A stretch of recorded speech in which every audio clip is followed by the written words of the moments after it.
Hey everyone, my name is David Rao and I'm the music teacher who blogs at makemomentsmatter.org. I'm so excited to be sitting here and sharing with you tonight some of my favorite lessons from the week, all my kindergarten through 5th grade lessons through the week. And then I'm going to do a deep dive into 2nd grade lessons and share with you all the lessons and resources and books and puppets and everything that sort of goes into those lessons. So I'm excited to share that with you tonight. Just a couple quick things before I get started. You can find a lot more of these videos on my website, which is makemomentsmatter.org. If you're interested in anything that I talk about tonight, I have a page set up on my website that has all of the links and references, things I talk about, resources I talk about. I have all of those links on a page there. So if you go to makemomentsmatter.org and then do the tab that says video, under that drop-down tab there's a 2019-2020 Musical Mondays recap page, and you can find all the links that I talk about. I think I've figured out all the things that I'm going to talk about tonight, and I put as many links as I can already there, but I'm sure things are going to come up, or you might ask, where did you get that, whatever. And so if that happens, please leave a comment or a question, and I'll go back and add more links later. One more thing. On that page, on that links page, there's a link to the Facebook group that I started last January. It's called Every Moment Matters Music Education Community. If you're interested in joining that group, it's a really fun group. People ask really insightful and interesting and fun questions. And it's a place for us to collaborate, to continue this conversation after the video ends, to continue on, say like, hey, how do you use that thing, or do you use it this way, or how else could we use that? It's a fun place to have that. So if you're interested on Facebook, you can find that by searching Every Moment Matters Music Education Community, and I'll add you in. All you have to do is click join, and I have to just make sure that you're not a robot trying to sneak into the group, because that's happened. So but I'll let you in if you're interested. Oh, and one more thing. I'm just gonna say, I've been having so much fun with these weekend giveaways. The past 3 weeks, on Fridays, I've announced there's a weekend giveaway. I'm calling it the TGIF giveaway. Last weekend, these last 3 days, was a really exciting giveaway where I partnered with Music is Elementary, MIE, if you know MIE, and they gave away some really, really wonderful prizes, and those I'm going to announce the winners tomorrow. But if you weren't a part of that giveaway, I'll say come back this Friday, because there might be something very exciting coming up that you could potentially win. You could maybe win something, and it might be very exciting and or puppet related. I'm also excited about it. So come back on Friday and you'll get to see that. Okay, so let me talk about a couple quick fun resources before I get into my lessons. Some things that I've found this week or in the last couple weeks, or things that I just wanted to share about. So speaking of puppets, I love puppets, and this was one of my new puppets, my tabby cat. And I am always looking for great ways to display them, because even when I'm not using them, kids will ask about them, or they'll want to look at them. They think they're fun. They think you're exciting. So I'm always looking for different ways to store them, to keep them out so kids can see them instead of just shoving them away in a closet. And so one thing that I've always sort of fallen back on is these CD spool inserts. So if you have blank CDs that you burn CDs or whatever, they come on one of these spools, and you can use these. This is just so cheap, but it gives a nice wide base. You can put the puppet on it and the puppet won't fall over, right? Not as many people have these anymore because we really don't use CDs anymore. But someone is also mentioned, Mandy mentioned, you can buy at like the Dollar Tree a paper towel holder, and that's really great to use. If you want a standing one for multiple puppets, you can buy someone just meant the shoe holder. On Amazon there's a wire rack shoe holder that you can fit, and the puppets go right on. You could also do and Em mentioned the over the door shoe organizer, where they can sort of sit in a little pocket. There are a lot of fun things you can do, and I have a couple of those ideas on my blog, but one that I was thinking about was like, how do I show off my finger puppets, because those just get thrown in like a tote, and like, what can I do? So I went searching, and I found this amazing rack. It's meant for like embroidery thread, but I don't do that, so I don't really know about it. But it is amazing. It looks like stadium seating, which is so funny. But if you look at the side, it really is made for like embroidery thread. Now, I have a link for this on my blog, because I've made the mistake first of getting one with really small little pegs. These pegs are like I can't remember what, look, I can't remember what the size was. These are 2.5 inch pegs. And I made the mistake of buying the like 1 3/8 whatever, and that's not big enough, the puppets all fall off. But this one is perfect, and they just sit right on here, and so they sit out, they can chat and whatever. This one holds 30, something like, or wait. Yeah, it holds her. So, but anyway, it's a really cool little holder, and it's funny because it's been sitting here in my home office, and it feels like I have like an audience because the finger puppets are watching me. But it's really cool, and the kids love it. Like the kids freak out about it, and it's just a really easy way for me also to then say like, oh, I need the robin, and I could just pull it right out instead of rummaging through to try and find it. So, like I said, it's just like an embroidery floss holder, but works so super well for finger puppets. And I have that linked on my blog if you just want to, if you're interested in getting this exact same one I got, you know it works because you've seen it working. But you can also just check it out. I got mine on Amazon. You could potentially make something just like this if you're interested. There are a lot of options for you if you want. I even thought you could maybe get some sort of foam or something where you could build your own, but that just was a lot of work. So I ended up getting this rack, and I'm really, really happy about it. One more thing, last week or a week and a half or so ago, I did a video midweek, and it was a video sharing 2 books that I recently found. And they're books that I'm planning to use for Hispanic Heritage Month, which starts September 15th. It runs September 15th through October 15th. So now is the time to go and get those books and resources so that you have them ready and can start putting things into your plans starting in September. So I already shared 2 books. There's a whole live video about that if you're interested. I'm planning on sharing about 2 more videos with more books that you could get and use. But one that I wanted to share that's not necessarily specific Hispanic Heritage Month, but is a great book that sort of opens up a conversation about world cultures that you can use for Hispanic Heritage Month or really any time in the year, is this really fun book called Feel the Beat. And it's a book by Marilyn Singer, illustrated by Christy Valiant. And it says, dance poems that zing from salsa to swing. So let me just read a couple fun poems in here. I saw this at Missouri Music Educators. Karen just popped on, I see her. And I loved it, and I fell in love with it, so I had to get it. So this first poem is fun because it's a palindrome, and it's cool because the kids are flipped. But the first poem goes, all over the world, dancing is joy. All over the world, dancing is joy. Move your feet, spin, sway. Just feel the beat, the rhythm.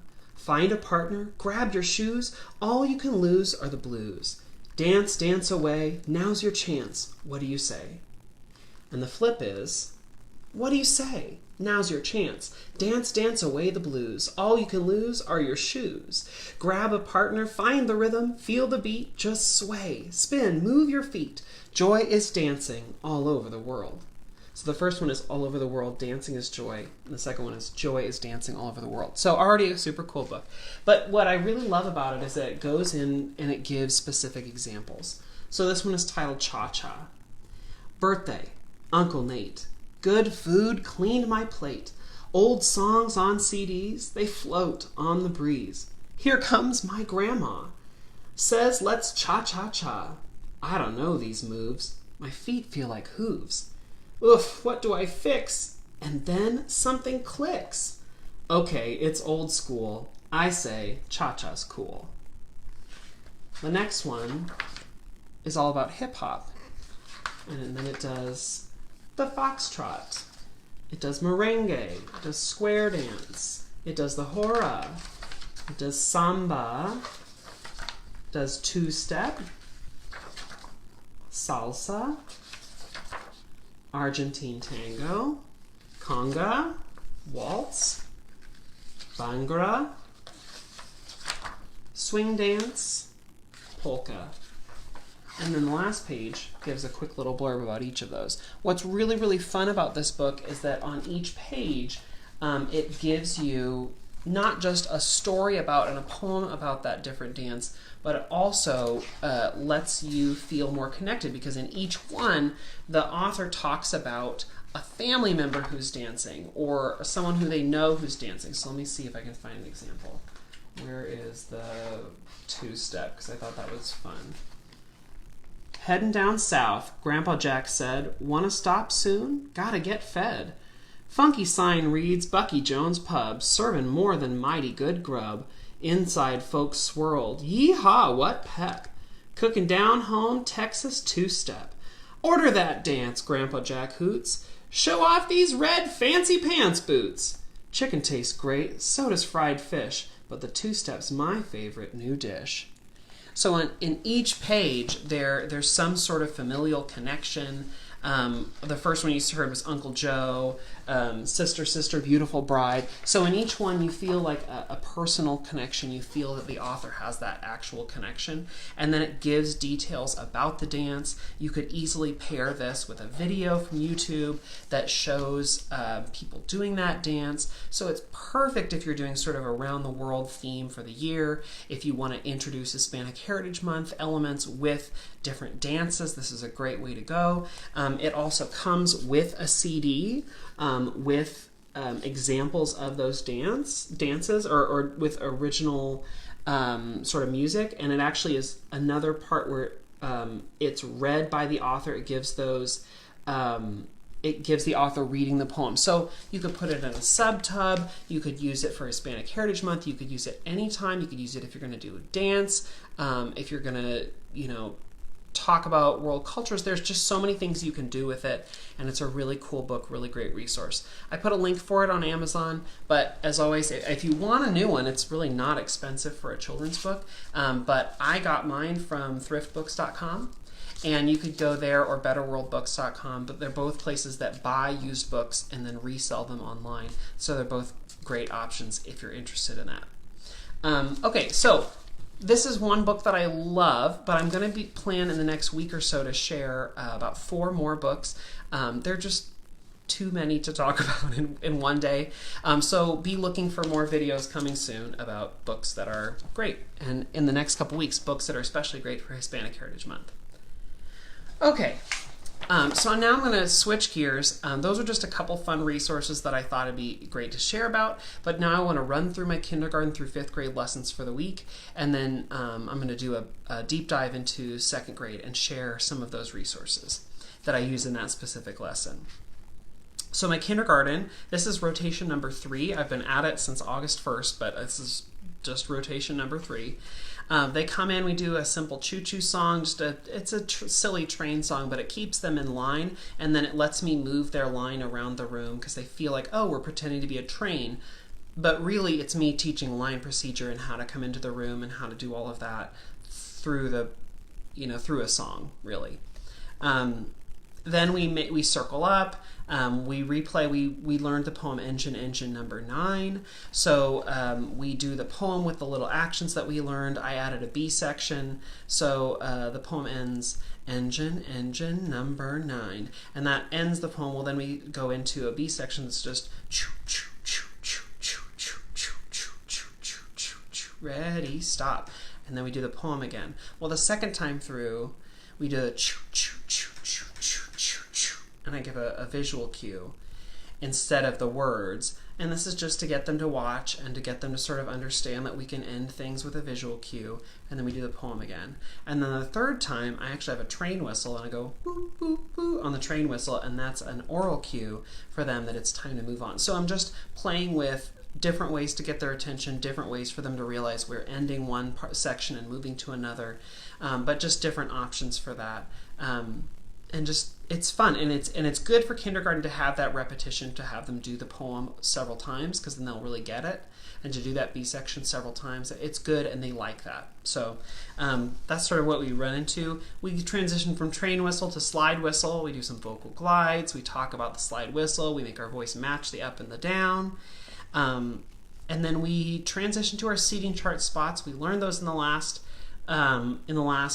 rotation, and I don't really care if we're on seating chart spots, honestly, for this specific song, but if I move them into the seating chart spots and then do a song, it reinforces where their spot is.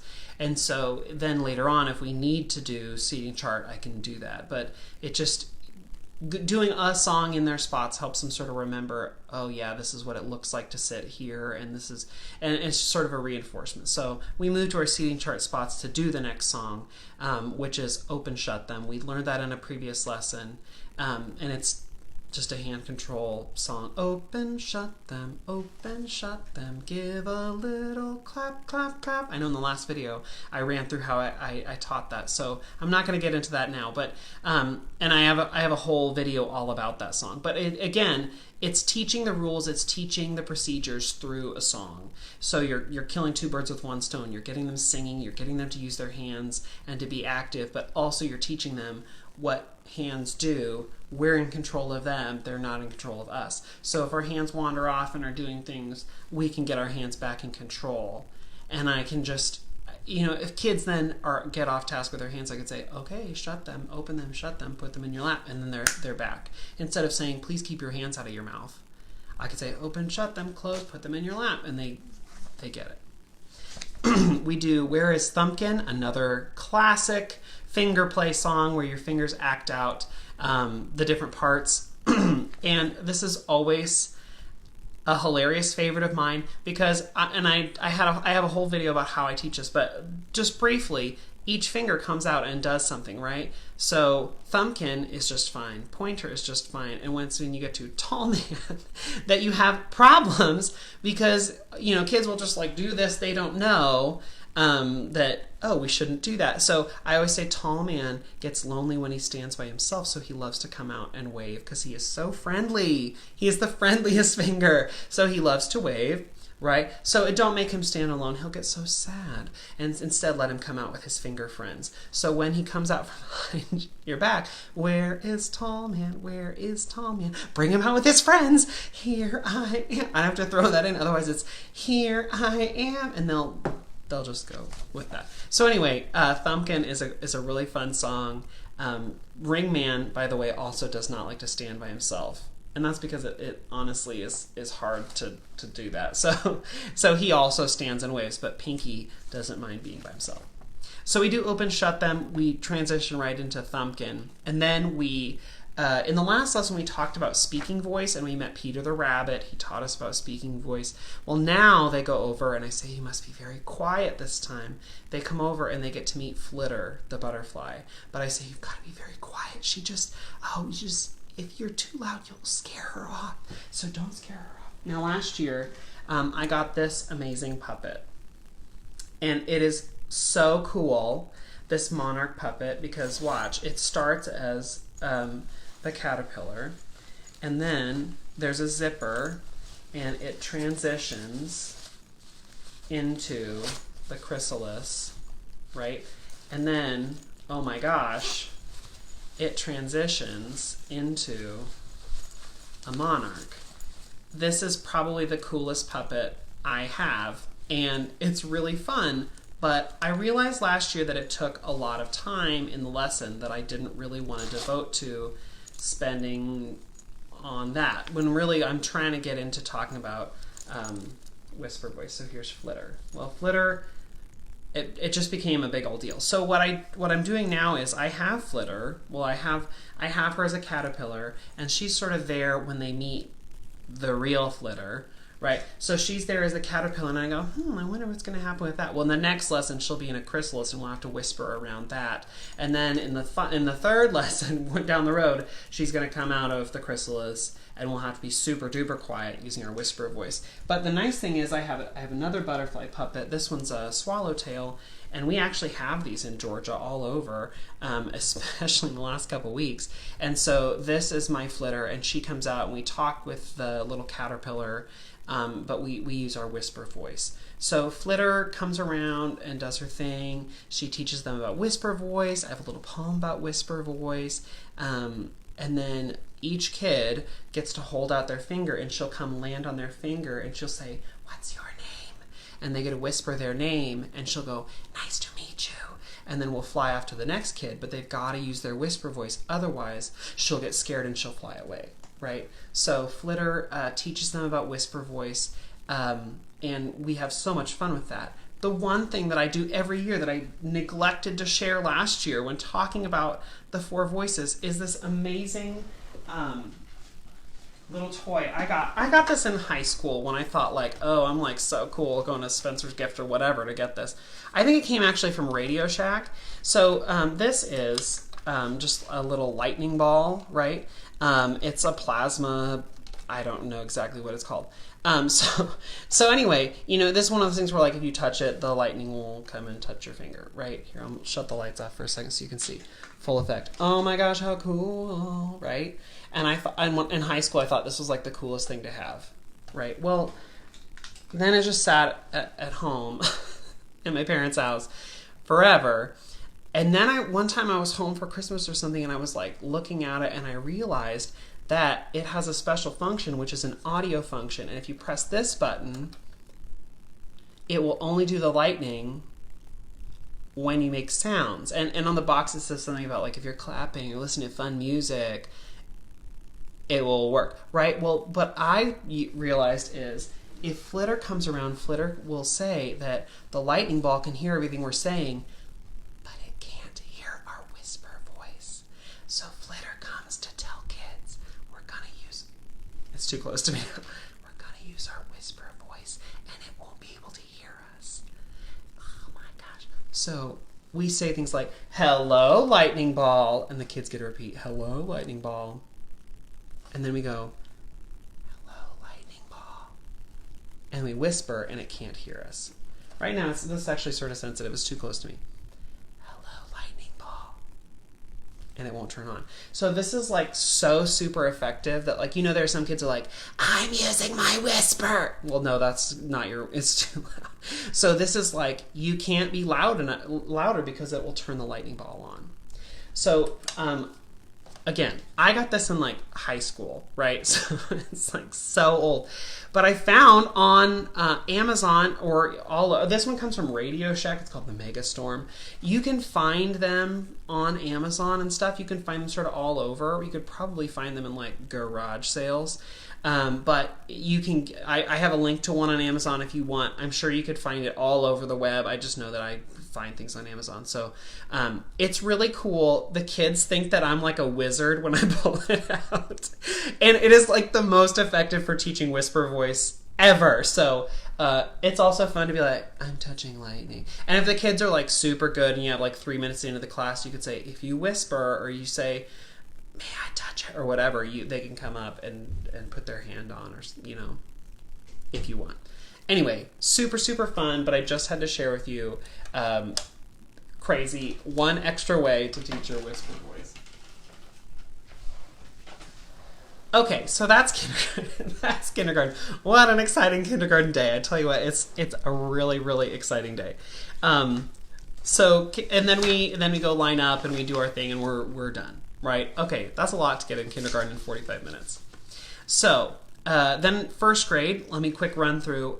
We do BB, Bumblebee, which we learned in the previous lesson. You know, and the little bee, I got him somewhere. The little bee, he flies around, right? And the bee puppet, he lands. And I tap each kid on the head for bee, bee, Bumblebee. You know, I tap each one on the head. And then it's an elimination game. And at the end of the poem, which I talked about in another lesson, I say you are out, and the bee gets to buzz people and they get out. Fun game, right? Well, what's great about this is that once the game is over, we can all sit down and we can keep the steady beat on our knees as we say it. Bee, bee, bumblebee, stung a man upon his knee, stung a pig upon his snout. I say you are out. And they've done the poem so many times, they know the poem, they're able to keep the steady beat because that's something we worked on in kindergarten. So then I pull out my stretchy band, which they haven't had a lot of experience with, and everyone gets to hold onto the stretchy band in a circle, and we're all going to bounce the beat with the stretchy band. So it'll go, bee, bee, bumblebee, stung a man upon his knee. And so instead of just patting their knees, they're patting with this in their hand. And the sort of cool thing is that there are some kids who are like right on. You know, they are right on with the steady beat. And there's some kids who are not. And so just because if they're sitting next to someone who's really good, that the kid who's good is going to pull down, it's going to move their hand. So it sort of helps push them into the steady beat even if they're not. So it sort of helps to keep everyone together because you're all sort of moving at the same time. right? So the stretchy band helps to do that. It keeps kids together. We're just sitting in our circle, and then I say, great, you did so good with Bumblebee, let's try it with a song, right? So then we do with this song, which is called the Billboard March, and this is actually the United States Coast Guard Band playing. So we play with the music. So we take it, we go like this. Bounce, bounce, bounce, bounce, bounce, bounce, bounce, bounce, bounce, bounce. So we go along. That gets boring for them after a while. So sometimes I'll do like more of a macro beat, and then we'll do something like this. Go up, down, up, down, up, down, up, down. But there's so many other things you could do it with. You could do in, out. You could do in, out, in, out. You could do something like this. You could do floor, floor, knees, knees, floor, floor, knees, knees, floor, floor, knees. I mean, you could even do, I wouldn't do this first group, you do like left, right, because they don't know their left or their right. But you could do something like that if you wanted, right? And so we do that through the Billboard March, and it goes great, right? And then, if they do super well, I do this one. Because I love Star Wars. I love Star Wars. So we do this. It's Darth Vader's, the Imperial March, right? So we go bounce, bounce, bounce, bounce. And it's slower than the previous march, that's good.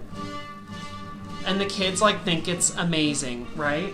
The great thing about the Star Wars March is that in the middle, there's a part that does not really have the beat. And it's like this. So that's the kids are like, there's no beat here. So that's when we just take the band and sort of just move it around, exciting. And when it gets a little bit louder, we move a little bit bigger. And when I say when you hear the beat, you can start patting again. So some kids start there, but then it like goes away. Right? So there's really a middle section where they can just sort of do, you know, whatever, and it gets bigger and exciting, and then they're back to the beat at the end. Right? So it's a super, super fun song to use the stretchy band with, but again, it's just reinforcing steady beat. It's a unique, different way to do it than maybe we've done in the past. It's sort of a communal fun thing. It's fun to use the stretchy band. So it ticks a lot of boxes in one in one activity. Sometimes people ask about the stretchy band I use. This is actually called a Connect-A-Band, a Connect-A-Stretchy Band. It's from a company called Bear Paw Creek. And the really cool thing is that it comes in pieces, and it has these little clips, right? So you can buy however many pieces you want. You could even do tiny, tiny, tiny little ones, and it connects together. So you can buy as many pieces as you want, so that then if you have a small class, you take a piece out. If you have a bigger class, you put all the pieces in. I think total I have 5 or 6 pieces, and I don't run out of space even for classes of 30 to 40 if I ever have those. So it's really, really great. The other cool thing is that you can also buy this little connector, and for like Halloween, you can make something that looks sort of like a spider. You can connect together. You could do something like a flower. I mean, you could do whatever you want by connecting here, because you could either connect here to here, you could connect here to here. I mean, you can sort of do some really cool things and connect all over. So if you're going to buy a stretchy band, I would say buy this cool one called the Connect-A-Stretchy Band, because it gives you options that you don't have if you buy just a regular plain Jane stretchy band that's just one long hoop, right? So this gives you options to make it bigger or smaller and do other shapes and other things with it. And I do have a link to that on my links page if you're interested, and it's called a Connect-A-Stretchy Band from Bear Paw Creek. Super cool company. Last year they actually did a giveaway for movement things on my blog, so they're really great. They love the education community and the music therapy community. They do lots of really awesome things for us. So check them out if you're interested in looking for a stretchy band. So that's sort of how we start our lesson. We're in our circle, we do Bumblebee, we do the stretchy band bit. It doesn't take super duper long, it takes a little bit of time. We go to our seating chart spots, again, not because we need to, but because it sort of reminds them where their spots are, and we just do a song in those spots to sort of give them a chance to sit in it, give them a chance to remember, because if I take this week off and don't do seating chart spots, they'll forget. They'll forget exactly where to go. So it's for the repetition, just getting them in their spots and having them do their song. Because we came in a circle, then we go to seating chart. We do head, shoulders, knees, and toes, which many of them know already, but it's great for English language learners. It's great for students who are having trouble with vocabulary, because you can, do all body parts. You could say, oh, we're going to do a song. But first, point to your head. Now point to your knees. Now point to your elbows. Now point to your shoulders. And you can go all over and you can name body parts, and that's really, really valuable for English language learners, but also it's just fun for other kids. And that's a great lead in. And then you can do the song. In this lesson, I just run through the song. In the next lesson, I'll take words out so that you're audiating instead of singing all the words. You'll think some of them. You'll audiate them. But that comes in the next lesson. In this lesson, it's just getting your seating chart spots and we're singing the song. And then for the last about 15 minutes, we do the song Peanut Butter and Jelly. But I shared about this one last year. I do it a little bit differently, and I'll see if this will show up. It might. There we go. Let me see if I can zoom in here. So this Peanut Butter and Jelly. Ooh, I don't think Instagram wants to zoom. Okay, Instagram, we just have to look real careful. So this Peanut Butter and Jelly is a chance for kids to go through like a critical thinking aspect of how peanut butter and jelly are made, because we sing the song, I want to make my favorite sandwich of peanut butter and jelly. I love my sandwich so much I have a song about it. And the song goes, peanut, peanut butter and jelly. Peanut, peanut butter and jelly. And it's a great song for these kids because it's going to use your singing voice, your whisper voice, and your speaking voice, right? But the fun thing is that in this version, we say, oh no, but I don't have any peanut butter or jelly. Do you think we can make our own? So we have to go through, oh, peanut butter, where do peanuts grow? And it gives them sort of a chance to learn. You can make a science connection, but also you're just making them understand context more of where do these things come from and how do they grow. And so why are we digging them up? Well, this is a great one for Georgia, especially because we grow a lot of peanuts, right? And so my poor city kids don't know much about peanuts. And so we talk about how they grow. We talk about how we have to dig them up. So it goes, first you take the peanuts and you dig them. You dig them. You dig them, dig them, dig them. Well, then we have another problem because they're out of the ground, but they're too hard to spread into bread. So what are you going to do? And the kids are like, One kid today was like, melt them in the oven. I was like, well, they're not going to melt, but you can put them in the oven. Anyway, so we have to smash them. So then that's fun for the kids. Then you take the peanuts and you smash them. You smash them, you smash them, smash them, smash them. And then they get to spread them, right? And so it takes us through. You do the same process for the jelly, and then you get to sing the song. You get to eat it, and then sing with the peanut butter jelly sandwich in your mouth. So it's fun, it's silly, but it's reinforcing singing voice, whisper voice, and speaking voice. It's critical thinking, and also gets them to add a lot of context to a song. What's your favorite kind of jelly? Oh, what could we make? What kinds of jelly could we make? And it gets them to think of that, like, what else, which when you get to improvisation or when you get to creating is a process they need to have ingrained. So this is just teaching them that, yes, that's a great answer. What other answers could we come up with? Yes, we could make blueberry jelly. What else could we do? Strawberry jelly. I love it. What else could we do? And so this is sort of leading them to thinking about what else. Okay. Second grade I'm going to skip because I'm coming back to that in a minute to deep dive a little bit. Third grade, fourth grade, fifth grade, they come in, they go to their seating chart spot right away. And what I've been trying to do is I've realized that I have just been really light on vocabulary these last few years. And it's not like I'm not referencing it, but I'm not being as intentional as I want. So in these lessons, when they come in, we do an echo where I clap, they clap. Right? And then I'll clap quietly, and they clap quietly. I'll clap loud, they clap loud, and I'll say, how would you describe that? Can you use words to describe how we just clapped, Or, how can you describe that? And kids will say hard, soft, they'll say fast or slow, and you can think, your hands are moving slower or faster, I guess, or you're hitting harder, you're hitting softer. Eventually, kids will come up with loud and quiet.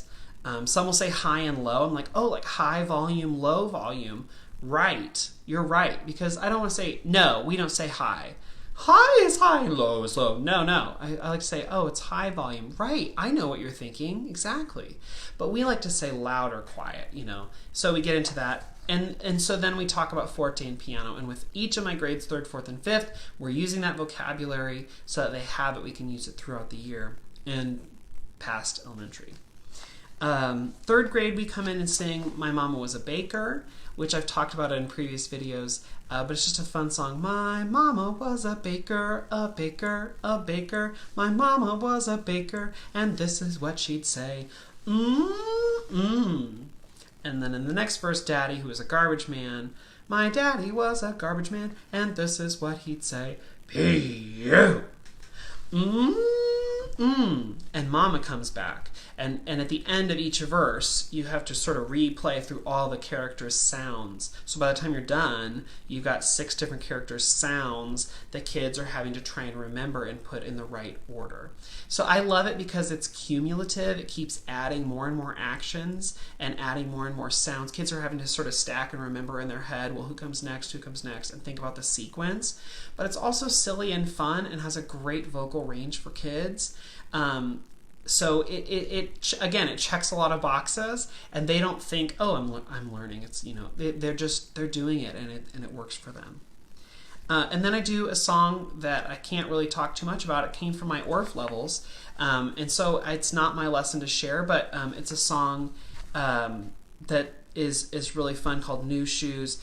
And this will just be my plug for you should go and take your ORF levels, because there's so much content that I pull, or the process that I pull, or a lot of other things that I pull to use in my classes. So go take your ORF levels. It's worth it. Kelly says, where can I find My Mama Was a Baker? I did a video last year where I talked a little bit about that, and I have a link to the notation there, but there are a lot of different versions of the song, and it's like a camp song. You can find it sort of all over, but I'll look for a specific link and I'll put that on the links page. Kelly, I'll try and remember it. I'll remember it. No, I'll try and remember it. 4th grade is, again, they come in, we do the loud and the soft, and then we do Chester, which we've done in a previous lesson, which is I've talked all about that, an elimination song, and it's a really great song that sort of speeds up. It lets us talk about another vocabulary word, accelerando, which we haven't been able to really do too much of, so it's fun to add that accelerando in. And then again, another song or another lesson from my ORF levels, and this is based on the poem Bed Bugs. Good night, sleep tight, don't let the bed bugs bite. If they do, take your shoe and crush them till they're only goo. Well, I think the original is, and crush them, and hit them till they're black and blue. But I don't like the connotation of hitting someone until they're black and blue, because there are just too many kids who go through trauma. So for kids, crushing a bug and turning it into goo is less traumatizing than hitting someone until they're bruised. So I take out the bruise references and I do crush them because it's bugs, right? So, but talking about hitting and bruising, that can bring up memories, so I take that out. But again, it's another lesson from my ORF levels where you take the poem and you layer on a spoken ostinato, and you lay another vocal ostinato on top of that. And someone just said, I love the New Shoes lesson. Did you do your levels with Sue Mueller? No, I did them with Dina Byers, who did her levels with Sue Mueller and apprentice with Sue Mueller. So it's connection. It's like I shook the hand that shook the hand that shook Abraham Lincoln's hand. Anyway, another fun lesson from your levels. Go take your ORF levels. It's so worth it. And then in my 5th grade class, we do a song called Alabama Gal, which I talked about in another previous video, but it's just a fun little folk song. And this is a rehash, so we just sort of run through it and do the dance, we do the song, and then that sets us up for this dance called the Triple Promenade, which is another workshop song that I can't really share because it's not my lesson to share, but you can find versions of the Triple Promenade online or in dancing books. It's a fun song that involves, instead of promenading with one partner, you do with a trio, and then there's a little switching around trio part in there. So that's all my lessons for the week, and now let me just talk a little bit about 2nd grade and sort of how I go through that and what exactly goes into that, because there are a couple things that would be fun to share about that. So we start with coming in, we make a circle. I do attendance for all my classes, and so I'm getting them set up so that they'll be ready eventually for I sing, they sing back as an attendance. So like, hello Brian, hello Mr. Rao, hello Juanita, hello Mr. Rao, whoever, right? And so I'm setting them up for that, but I'm starting the first couple weeks by doing a spoken version where I say, they respond, I say, they respond, because it's a little bit scary to do a sung response in front of other people. So they did it last year in first grade, but to give them sort of a stepping stone into that, we do a spoken version first because that's a little bit less stress. So in this version I say, where is Brian? He'll say, here I am. There you are. Where is Diana? Here I am. There you are. And we actually start with, where is second grade? And they all go, here we are. There you are. Where are second graders wearing blue? Here I am. There you are. Where are second graders wearing glasses? Here I am. There you are. And then it's a group thing first, and then I'll go into, where is Brian? Here I am. There you are. And that's my quick attendance, right? But it's just something that we can do sort of as a fun start to the lesson. And then at the end of that roll call, I say, where is Charlie? And hardly any of my classes have a kid named Charlie, but we're going to do Charlie Over the Ocean. And so they're like, we don't have a Charlie, Mr. Rao. Who are you talking about? There is no Charlie. Oh, it's the Charlie from my song. Oh, okay. So sorry about that. I think, where is Charlie? Oh my gosh. Now I've shared about Charlie Over the Ocean before, but it's a really simple song. And honestly, I just talk about a boy who, lived near the ocean. He loved to go fishing. He loved to go out on the boats, and he loved to catch fish. And he was really good at catching fish. Well, some fish. And then I sing the song for them, and I say, it goes like this. Charlie over the ocean, Charlie over the sea, Charlie caught a big fish, can't catch me. Why don't you sing with me? I'll sing and then you echo back. Charlie over the ocean, Charlie over the sea, Charlie caught a big fish, can't catch me. And that's actually the form is a leader sings and then the group responds. A leader sings, the group responds. A leader sings, the group echoes, right? If you want to accompany on ukulele, it's so easy to do. It is 2 chords. So if you're like, I can't do it. No, you can do it. You can even just go, Charlie over the ocean, Charlie over the sea, Charlie over the sea. And 2 chords is just 2 fingers, 1 finger, because I'm doing it in F. So it's so super simple. If you're like, I want to learn ukulele, I'm going to force myself to do it. Well, do it when you teach these songs with kids, accompany on ukulele, and you will pick it up. But this one is so super easy to do that with. So we learn the song, and then I show them a picture of Charlie. Here's Charlie over the ocean, Charlie over the water. And then we talk about different versions, right? Well, here's Charlie. Let's try and zoom in here. Charlie's a fisherman, right? So he's got his fishing pole. And we talk about, can't catch me, can't catch me. Charlie caught a big fish, can't catch me. Well, then who's singing this song? And we eventually say, oh, it must be a little fish, right? Who's saying that? Or, who else could it be? Oh, it might be an octopus. Or it might be a crab at the bottom of the ocean. I don't know. But the kids get to sort of talk about that, which is fun. This song actually originally was first written down, maybe not from, but it was first originally written down in Alabama. So not too far from us, which is cool because we're in Georgia. So it makes them sort of feel like, oh, this song's like a nearby song, right? Like it's local. Whoops. Let's see if I can zoom in. And so sometimes we'll talk about this, what is a folk song, but I like to jump in and say this is a game song, because we're going to introduce the game in a second. Or if we're going to be talking about words that sound similar, it's nice to have this vocabulary, the opportunity at least to talk through some of this vocabulary. We can talk about how it's an echo song because I sing and they sing, I sing and they sing. It's just they're echoing me. We could talk about who they think Charlie is. I think it was long ago, Prince Charles. So all of that's sort of fun to use, and if you want to print it out and use it as like a bulletin board, you could put this out in the hallway where they can look through all this later. But it's nice to just have something like that to be sort of a lesson reinforcement. So this is just one of the favorite folk song sets that I create, and it's on Teachers Pay Teachers, but it's just something that I use as a visual. I use it when I'm teaching, and then often I'll print it out and then have it as a bulletin board in the hallway so that they can, again, sort of look at it later and learn it later, which is sort of fun. Oh yeah, whoops. Okay, so Charlie Over the Ocean. So then what do? Well, it's a chase game, really. And for some reason, I have never before tried to tame the chase game. And it always becomes somebody falls over, someone trips, someone like runs into a chair or something. There's always a tragedy, right, with this song.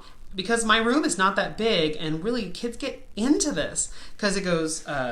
Charlie over the ocean, Charlie over the sea, Charlie caught a big fish, can't catch me, and it's sort of like Duck, Duck, Goose, only the song gets to choose who the goose is, right? Because it's on the very last word, you just reach in and touch the closest kid, and then you run, and then that kid stands up and chases you. So Charlie gets to circle the group, and on the last word, they just reach down and tap someone, and then it becomes a chase. Well, it's always turns into someone gets hurt, or I've gotten so worried. So this year, I don't know what came over me, but I go, yeah, and you reach down and you tap someone, and then you do your best penguin run.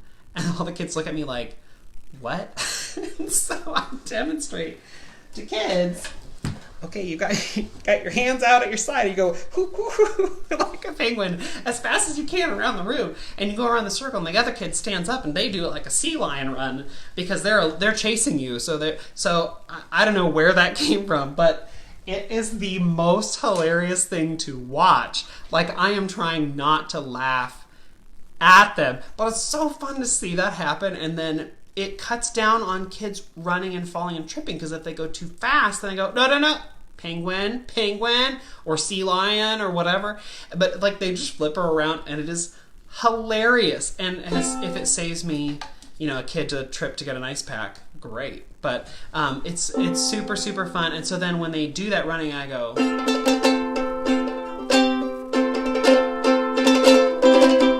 or whatever. And again, I'm just playing around on the ukulele. So it's nice to have. I do, someone just asked on Instagram, I do use my ukulele strap. It's totally worth it. This is called the Hug Strap. I've talked about it probably 20 times before. Best ukulele strap you can get. You can get it on thehugstrap.com, or you can go to their Etsy store and buy. They have a lot of fun prints, but this means that when I let go, the ukulele stays with me. Or if I need to, walk over and do something, I can strap it on my back, right? And so it's so nice to have that. Okay, cool. So what does a sea lion run like? I don't know. They put their flippers down and they just do a little waddle run. I don't know. Someone said they learned from Andrew Ellingson to have them run on their heels. Don't bend your knees. Yeah, and it sort of ends up being sort of penguin. Well, then if you add the hands down, the flippers down, that sort of adds in even more of a little fun run. Anyway, okay, so then they sit down and I say, I've got these nets. These nets, they're very colorful nets that you might use if you're out fishing, right? And you go and you're going to catch fish with these nets, right? Not nets, they're scarves. But it's a transition into the next activity, which is this song called The Freeze, and it comes from Greg and Steve, this album called Kids in Motion, which is like 1,000 years old, but is a really, really, really, really great album because it has some really fun songs on there that are useful for a lot of different things. So I take this, there's a song called The Freeze, where there's music, and then it stops. Music, and it stops. And you could probably use any song that's sort of like that. But what my kids do is that they take the scarf and they're trying to make this scarf touch the ceiling. And so then it looks sort of like jellyfish, honestly. So they blow to try and make it touch the ceiling. They can either throw, or they can throw and go and blow it, try and make it touch the ceiling. And that's fun for them. And then they have to stop when the song freezes and the scarf might fall on them or whatever. But they like that. What I'm trying to get them to do is to, again, listen for oral cues, stop when they're supposed to stop, be in a little bit of breath control, right? It's a little bit of teaching them to breathe deeply and to play with that, but it's just fun, and it's also sound versus silence. So it's, again, just trying to get them to start listening for things and listen for cues, and a little bit they start to anticipate when the stops will come because they'll listen for the end of the phrase, and they're pretty good at that, so that's sort of fun. So I say you got to use your ears. Your ears are so important to be listening carefully, and the song's about 3 or 4 minutes long, so it's just really simple, it's fun to use, and a great way to incorporate a little bit of movement and a little bit of the scarves. Kids always love that. So then that brings us to our final activity where I say I'm going to quiz you. I'm going to see how good your ears are. They were great listening for the sound versus the silence, and now I'm going to give you an even harder thing to listen for. And I give each kid a bag, and in the bag are some stars and some sticks. Now these stars, I just took laminated construction paper, and I went down to my die cut machine, the Ellison machine, whatever you call it at your school, and I found stars, and the star pattern, just punched them out, right? You could use anything. You could use die cuts from the Dollar Tree, you could use whatever you want, right? But I just ended up using stars. And then the sticks in the bag are craft sticks, and I also have, and you'll see why in a second, I have the regular craft sticks, and then I also have the half-size craft sticks. I first learned about these from Aileen Miracle, who is brilliant, and I will always forever thank her for showing me that these even existed. I had no idea, and these are so handy. So they've got the short sticks and long sticks, and I say you're going to take your stars, you're going to put them out in a row like this, and so up on the whiteboard I have these stars up on the whiteboard, right? You're going to put them out on the whiteboard like this. You can see that. And then you've got to use your ears. So if you're listening and you hear a sound that you think is a long sound, you'll put a long stick like this, and you'll just lay it out in front, right? You'll just put it right under the star. Great. And then if you hear a short sound, you'll put a short stick. Easy, right? So I give them that. I have my examples up on the board, which these are just magnets on the back, right? And they just stick up there. Kids think that it's like magic. Like it's magnet magic, I don't know. So I grab my recorder and I play a sound, and at first they're like, I don't know, is that long or short? So here's the example I give them.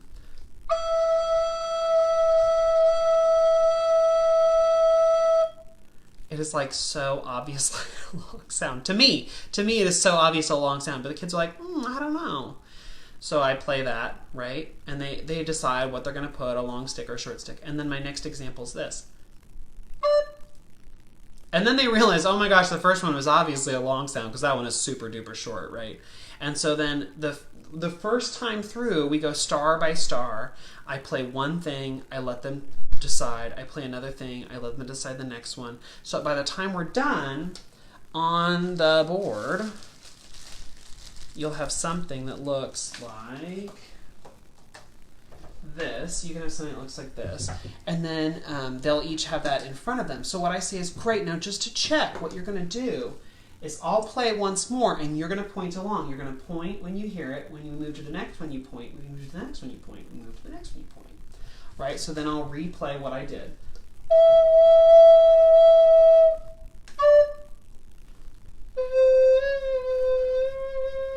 Sorry, it's hard to play one-handed and hold this whiteboard that is wobbly. Sorry. So it sounds better in class.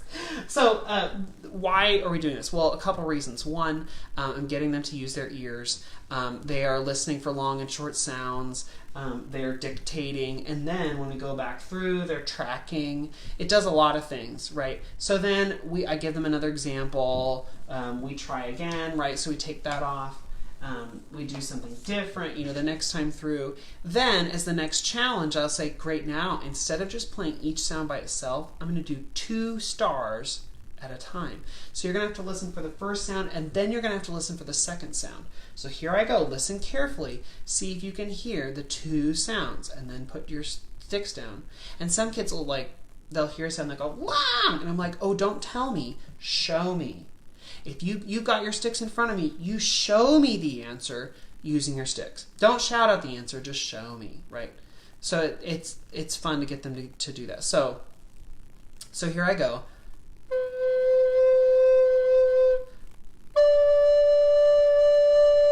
Right, so then they're listening for the two different sounds. But I make it pretty clear. I switch notes, right? And I usually take a breath between so that they have a very clear, like, that's another sound, right? So then eventually we'll work up to, I'm going to do all 4 sounds in one example without stopping, and you have to put down the answers. Okay, so that we work up to that. That is actually quite a lot to do. It takes a couple of minutes, but again, they're just listening really carefully, and I'm just playing, giving them examples. To mix it up, I could switch from recorder to like my seed rattle. So now I say, okay, listen carefully. Here are your 4 sounds.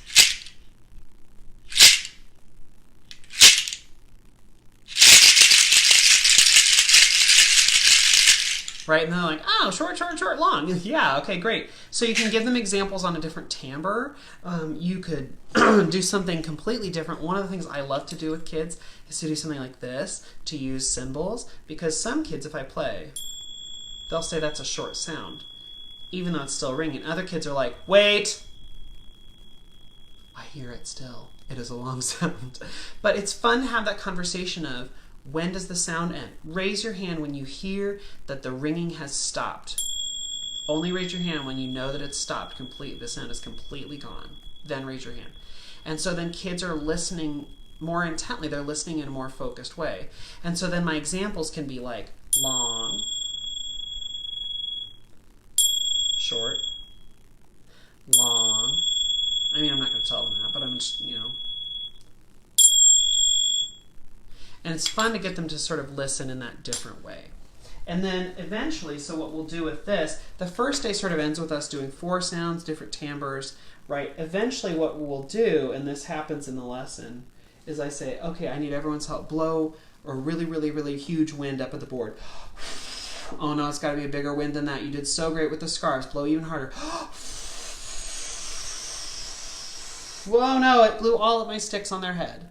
Now it's sort of like popsicles, isn't it? But it's easier to see the long and the short. Oh, cool. Well, in the next lesson when we do this, I'm going to do sound, sound, sound, and then maybe I'll do short, short on the last star. And they've got to figure out, oh, wait, there on that star there are 2 sounds, right? Oh, okay, cool. And so then we start doing, you know, for each beat then, how many sounds do you get? And eventually the short sticks turn into this. And you can have 1/8 notes. But that's in a next lesson. But what really happens in this lesson is we're just listening for long and short sounds. And then we're starting to sort of map that out. We're starting to dictate. And we're starting to put all of that out. But eventually that's going to turn into listening and dictating more complex rhythms. But this is just a very simple starting point to get to that where kids are really able to listen and are able to identify and differentiate between the different sounds. So this is just a beginning activity. And like I said, use different instruments. Use your voice, use a recorder, use a non-pitched instrument. Just use things to see if they can hear those differences and hear those connections. Okay, let's see. I see a question here, but I don't know if I can. Someone said Carol Kruger also had a super, super awesome shorthand for rhythmic dictation. She's a great presenter. Cool. How long your class periods? 45 minutes. Once every 7 school days. So I have to try and fit a lot of things in. That's why I have about, I sort of chunk it so I have 15 minutes, 15 minutes, 15 minutes, sort of in different sort of activities, so you have some sort of different things in there. And then I see some commentary about penguin walking and sea lion walking. Yes, cool times. Okay, so in this lesson I've talked about all my kindergarten through 5th grade lessons for the week, and then also did that deep dive into 2nd grade. If you missed part of it, I'm going to post the video here in just a second, but also it's going to show up in my podcast feed. So if you're interested, you can go back and listen to that anytime, or you can watch the video replay anytime. And one more thing, come back on Friday to my blog, makemomentsmatter.org. There's going to be a really fun giveaway, and you should come back and be a part of it. Okay, Thanks so much for spending your Monday night with me. I hope that you got some ideas and saw some resources. Like I said, all of the things that I talked about are on the links page, which is on makemomentsmatter.org/video. And you can also just at the bottom of the caption of this video find a link to those links too. Okay, thanks so much everyone. Have a great night.